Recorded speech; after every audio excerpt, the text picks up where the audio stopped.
At Hewlett-Packard Company, we were entering into an established business that is well-defined, very successful, but we're bringing a new discipline. Computers were a completely new discipline. I knew that people could do things no matter where they came from if they learned what it was they were supposed to do. And I recruited from black colleges like Morehouse and Wilberforce to come to Hewlett-Packard Company. If they had a degree in electrical engineering, we would pay for that going to Stanford to get an MBA or an MSEE and come back to the company and work the jobs that we'd hired them to do.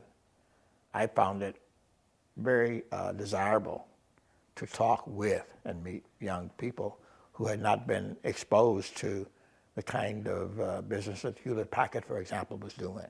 There was nobody at my level in any company within Silicon Valley. And I knew that that wasn't something that ought to be. And I did whatever I could do to change it. Bill Hewlett called me once and said, Roy, I noticed that your people are walking through the factory in sandals and in T-shirts. And an HP employee is expected to come to work with a shirt and tie and have steel-toed shoes because you're walking through the factory and you may get something on your foot. I knew that that transformation could not be done. So I simply said to Bill Hewlett, well, if a piece of software would fall on their foot, it wouldn't hurt. That was, he didn't say any more about it.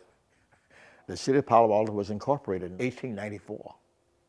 In 1973, almost 100 years later, I became the first public elected official in the city of Palo Alto, almost 100 years. In fact, the first African American to be so elected in the entire Silicon Valley.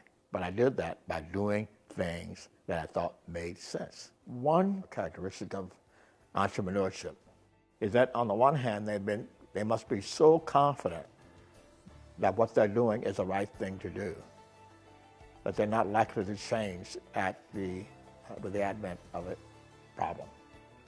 On the other hand, they must be flexible enough to listen to make change. If it doesn't make sense, don't do it anymore. Or if it needs to change, make a change. So one is that characteristic of being stable and confident, and the other is that of being flexible and listening to people, observing your community, and make sure that what you're doing fits.